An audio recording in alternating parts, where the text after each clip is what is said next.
হরে Krishna. Jagannath veg কিচেনের পক্ষ থেকে সবাইকে জানাচ্ছি কৃষ্ণপ্রীতি শুভেচ্ছা ও ভালোবাসা।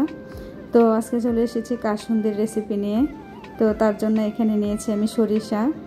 তো এখানে হচ্ছে এক বাটি নিয়েছি হচ্ছে কালো সরিষাটা, আর সাদা সরিষাটা নিয়েছি তার হাফ বাটি, আর নিয়েছি ছোটো সাইজের একটা আম, আর 2 টুকরো আদা, একটা কাঁচামরিচ। তো প্রথমেই হচ্ছে আমি যেটা করব সেটা হচ্ছে এইখানে যে সরিষাটা ছিল, সেই সরিষাটা একটা এরকম একটা ছাঁকনির সাহায্যে ভালো করে হচ্ছে ধুয়ে পরিষ্কার করে নিচ্ছি। তো আমি এখন হচ্ছে সরিষাটা মিশিয়ে নিচ্ছি একসাথে।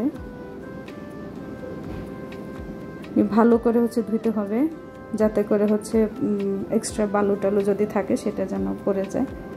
তো দেখুন আমি এখানে সরিষাটা ভালো করে ধুয়ে নিয়েছি। এবার আমি চলে যাচ্ছি সরাসরি ব্লেন্ডারে। তো প্রথমে আমি সরিষাটা দিয়ে দিচ্ছি। সরিষাটা দেওয়া হলে এবার আমি দিয়ে দিচ্ছি আদা, দিয়ে দিচ্ছি যে কাঁচামরিচটা নিয়েছিলাম সেটা, আর দিয়ে দিচ্ছি আম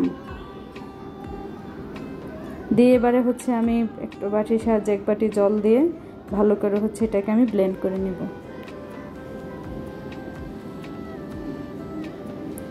তো এই তো সরিষাটা আমার ব্লেন্ড হয়ে গেছে, দেখুন সুন্দর করে একদম পেস্ট হয়ে গেছে। তো এবার আমি চলে যাচ্ছি চুলায়। তার জন্য এখানে আমি একটা প্যান বসিয়ে দিয়েছি, দিয়ে এখানে হচ্ছে আমি 2 থেকে 3 কাপ পরিমাণের মতো হচ্ছে জল দিয়ে দিচ্ছি। দেওয়ার পর জলটা একটু গরম হয়ে আসলে এখানে আমি দিয়ে দিব 1 চামচ পরিমাণ হলুদ গুঁড়ো।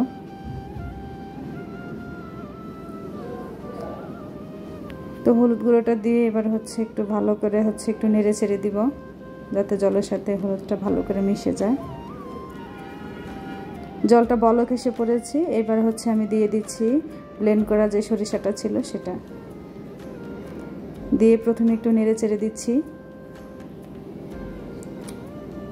তো নেড়ে চেড়ে জলের সাথে ভালো করে মিশিয়ে দিয়ে এবার আমি এখানে হচ্ছে কিছু অ্যাড করব।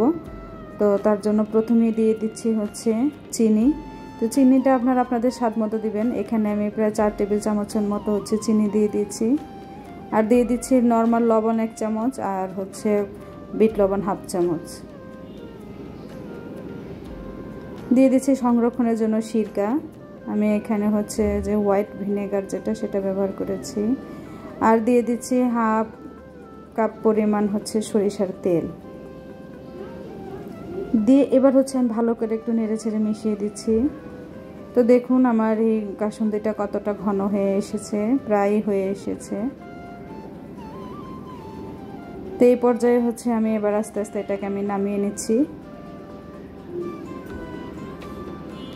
দেখুন কাসুন্দিটা কত সুন্দর হয়েছে। এবার আমি সংরক্ষণের জন্য হচ্ছে কাচের বয়ম নিয়ে নিয়েছি। তো বয়মে হচ্ছে আমি রেখে দিব।